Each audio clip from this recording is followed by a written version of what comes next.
Oke, selamat pagi semuanya. Hari ini kita akan melanjutkan materi selanjutnya, yakni terkait UX Design Process. Apa itu UX Design Process? Jadi UX Design Process adalah sebuah proses atau framework atau metode yang digunakan untuk membuat sebuah produk digital menggunakan prinsip-prinsip user interface dan user experience yang benar. Ada beberapa framework atau metode yang digunakan dalam melakukan proses UX design. Nah, mari kita telah satu persatu. Yang pertama adalah user-centered design. User-centered design sendiri merupakan metode yang cukup umum digunakan dalam melakukan proses pengerjaan UX design. Sesuai dengan namanya, user-centered design itu berfokus kepada usernya. Jadi fokus utama dalam pembuatan produk digital menggunakan user-centered design misalnya, itu fokus utamanya adalah kepada si user. Jadi apa yang diminta user, apa yang dikeluhkan user, itu yang menjadi patokan. Nah, tahapan dalam UCD atau user-centered design itu terbagi menjadi 4 tahap. Nah, tahapan ini sebenarnya mirip-mirip dengan 5 planes elements of UX design yang sebelumnya kita jelaskan. Tahapan pertama adalah understand context of use. Tahapan kedua adalah specify user requirements. Tahapan ketiga adalah design solution, dan tahapan keempat adalah evaluate against requirement. Tahapan pertama ini sama dengan konsep strategi di 5 planes of UX design. Tahapan specify user requirement sama dengan tahap scope, kemudian tahap design solution sama dengan tahap skeleton. Sedangkan tahap yang terakhir ini memang tidak dijelaskan di 5 elements, tapi ini sebenarnya hal yang wajib yang harus dilakukan ketika kita membuat sebuah produk digital, yakni melakukan tes. Understand context of use secara sederhana adalah kita belajar memahami pengguna dengan cara melakukan research ke user, biasanya dalam bentuk interview, data analisis, dan lain sebagainya. Specify user requirement adalah kita mengolah hasil dari understand context of use untuk nantinya menjadi sebuah PRD, Product Requirement Document. Jadi nanti yang tadinya mungkin masih dalam bentuk teks yang belum terstruktur, kita strukturisasi menjadi sebuah dokumen yang sesuai dengan produk yang dibutuhkan. Baru kemudian setelah ada PRD-nya, kita membuat namanya design solution. Design solution ini meliputi wireframing atau high fidelity prototype. Baru yang terakhir, setelah UI dan prototipe-nya jadi, kita akan deliver ke user dan melakukan tes. Apabila nanti hasil tesnya kurang oke, maka kita bisa looping lagi atau iterasi lagi ke tahap sebelumnya. Misalnya, salah dari awal, maka kita harus kembali lagi ke understand context of use. Salah di bagian PRD-nya atau specify user requirement-nya, kita kembali ke sana, ulangi lagi. Atau salah bagian UI-nya atau prototipe-nya salah, maka kita masuk ke design solution. Seperti itu. Itu untuk framework atau UX design process, user centered design atau UCD. Kita beralih ke metode yang kedua. Framework atau metode atau UX design process yang kedua ada yang bernama HCD, Human Centered Design.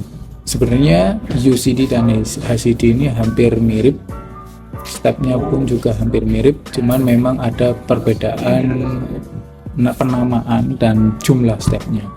Kalau di HCD itu ada hanya 3 step. Yang pertama inspiration, ideation, dan implementation. Jadi kalau yang UCD sebelumnya itu ada 4 step, kalau di HCD dia ada 3 step saja. Nah, di inspiration ini sebenarnya masuk, kalau di UCD itu dia mencakup 2 tadi, jadi mulai dari understand context of use sama specify user requirement, digabung. Baru kemudian ideation-nya ini yang prototype tadi dan tes. Nah, yang implementation ini deliver langsung ke pengguna. Jadi bedanya seperti itu. Nanti lebih lengkap akan kita jelaskan di pertemuan selanjutnya. Nah, metode yang ketiga, metode design thinking. Nah, ini adalah metode yang akan kita gunakan selama perkuliahan studi kasus desain UI UX. Jadi design thinking merupakan metode UX design proses yang sangat umum digunakan, tidak hanya dalam mengembangkan produk digital, tapi juga ternyata digunakan oleh beberapa perusahaan dalam mengembangkan inovasi-inovasi baru. Nah, design thinking sendiri itu memiliki 5 tahap, berbeda dengan UCD yang 4 tahap atau HCD yang 3 tahap. Jadi tahapannya ada 5. Tahap pertama adalah empathize, tahap kedua define, tahap ketiga ideate, tahap keempat prototype, dan tahap kelima adalah testing. Akan saya jelaskan satu persatu.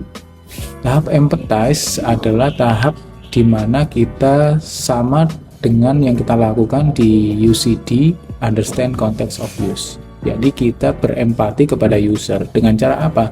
Ya melalui riset terhadap user terkait apa yang mau kita kembangkan. Dengan cara apa? Misalnya interview. Misalnya kita akan membuat aplikasi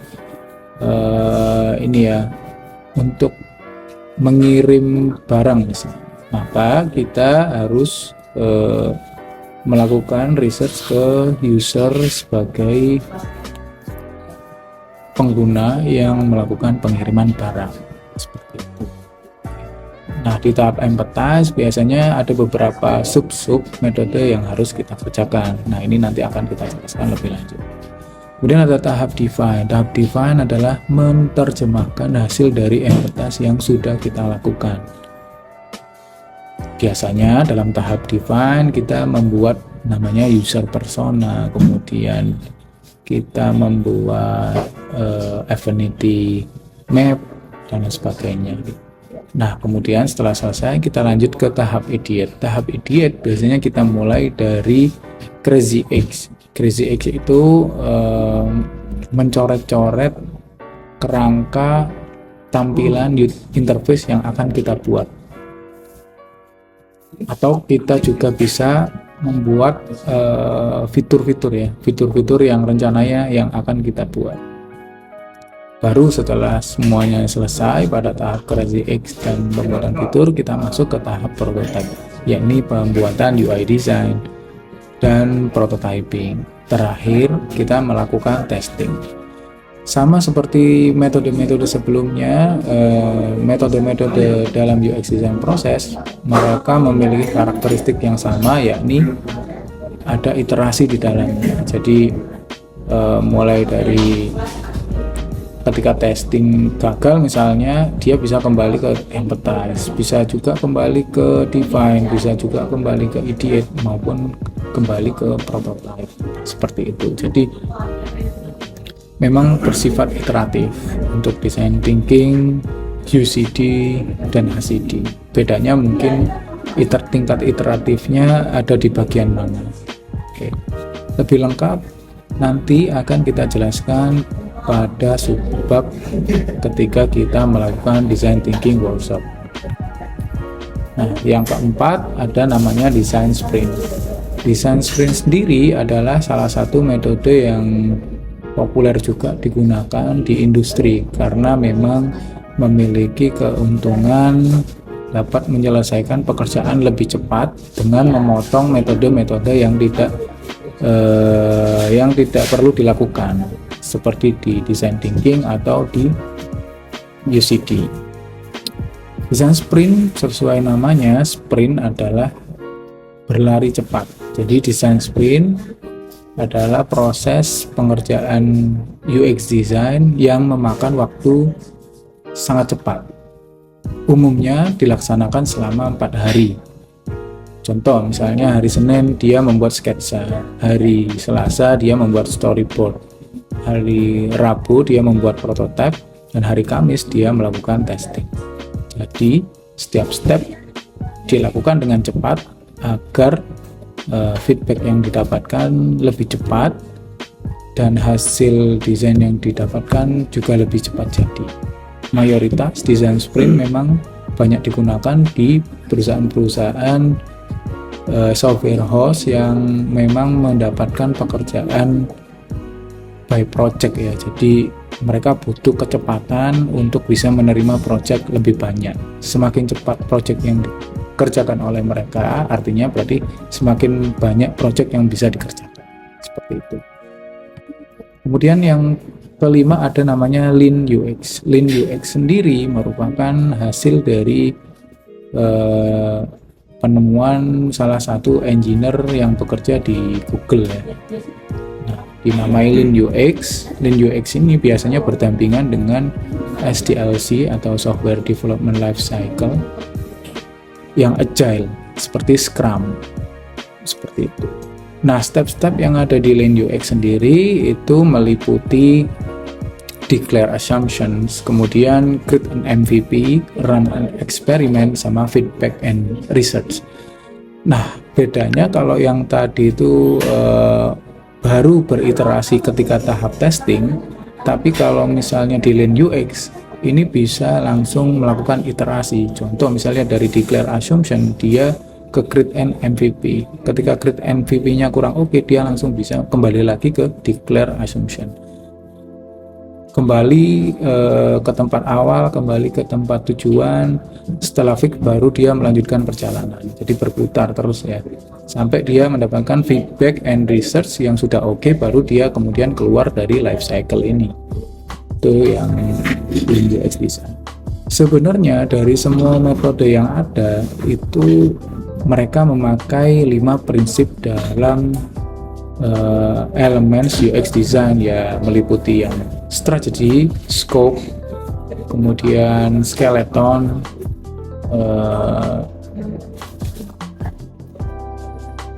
dan yang berbentuk visual itu ya.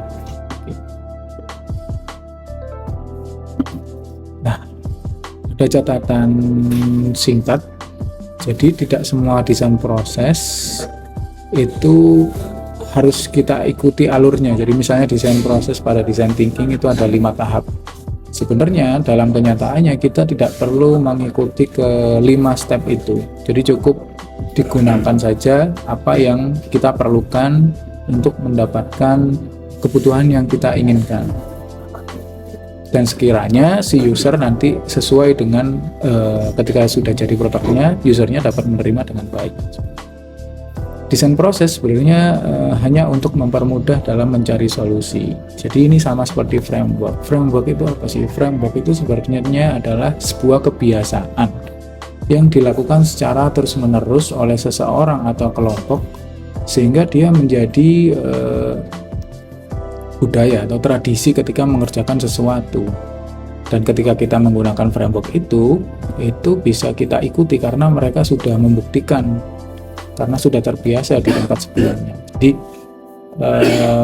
framework ini memang fungsinya untuk mempermudah kita mencari solusi atau menghasilkan sebuah UX design yang baik dan dapat diterima oleh user.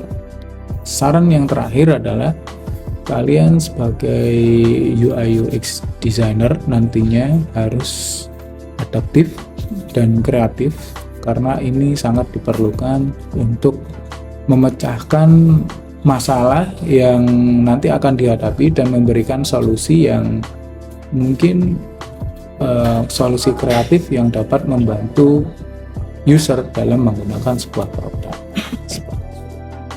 Saya kira itu untuk pertemuan untuk materi subbab kali ini. Kita akan lanjutkan pembahasan materi selanjutnya di video berikutnya.